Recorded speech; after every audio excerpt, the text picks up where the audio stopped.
শুনিছা ৰাজেন্দ্ৰ পূৰ্বে ইটো কথা ছয় বৰবাও এক ভাইজা কতুবাদী কয় মোহৰ সন্মত কোনো ইমত নহয় সংজ্ঞায়ে বৰবা ভৈলা জানিবা নিশ্চয় ইয়াৰ কাৰণ আবে শুনি নিৰ্পতি কৰাচিত সূৰ্যৰ কিৰিতে ভৈলা মতি এই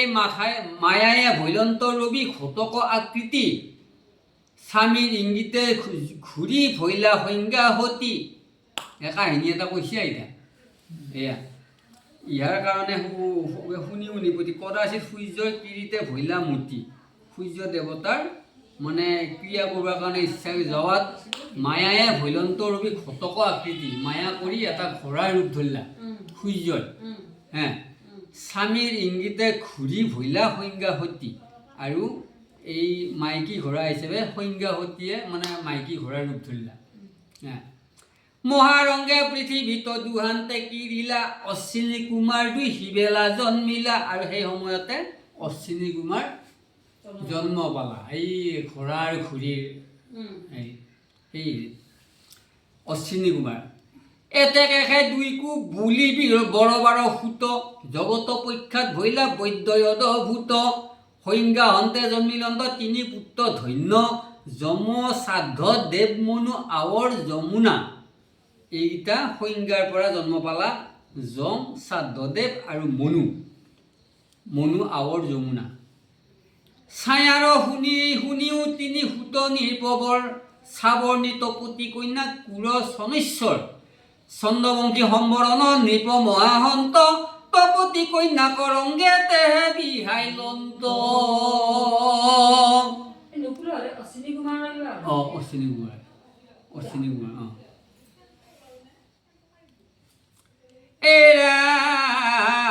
ভূত বৰ্তমান নিৰূপিলো মনন্তৰ ভৱিষ্যত মনন্তৰ কহুয়াতপৰ মনন্তৰৰ অষ্টম হৈবেক আশী যেবে মহাবীৰ চাৱৰ্ণী হৈবেক মনু তেবে তেতিয়া অষ্টমত যায় মহাবীৰ চাৱৰ্ণী মনু হিচাপে হেৰি হ'ব চাৱৰ্ণী মনুৰ ৰাজত্ব হ'ব এই নিম্ন হকৈ আদি আনো চাৱৰ্ণী নন্দনৰ ৰাজা হুয়া প্ৰজা হ'ব কৰিব পালন বিৰজা অমৃত প্ৰভা সুতপাতি নাম এই হ'ব শিকালৰ দেৱই অনুপাম আসম্বাৰ ইন্দ্ৰ হৈব বলি মহা হয় তেতিয়া এই বলি ইন্দ্ৰপদ ল'ব ইন্দ্ৰ বলি হ'ব আসম্বাৰ ইন্দ্ৰ হৈব বলি মহাৰায় ইন্দ্ৰটো এটা পদবী দেৱতা বলি হ'ব বলি হ'ব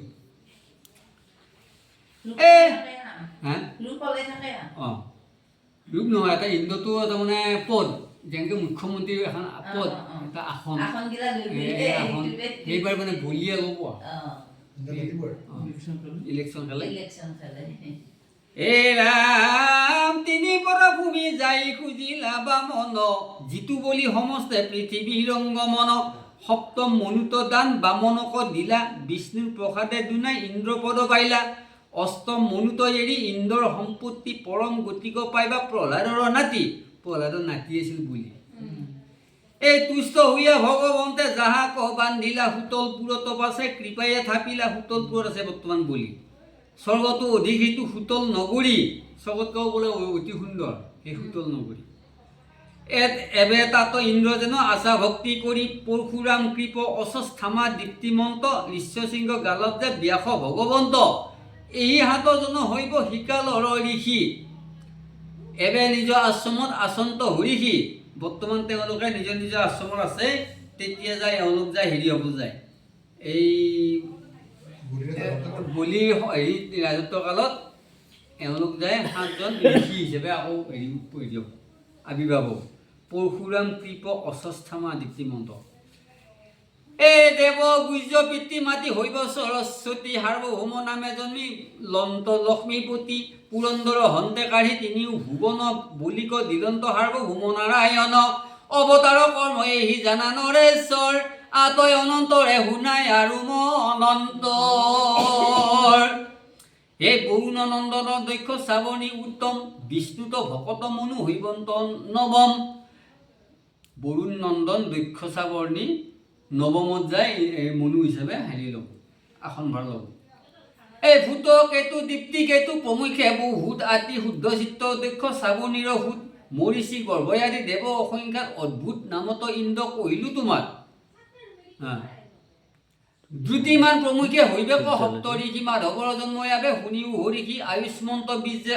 অম্বুধাৰাৰ গৰ্ভত নিশ্চয়ে ঋষভ প্ৰভু হৈলন্ত বেকত ঋষভে দিলন্ত পালি তিনি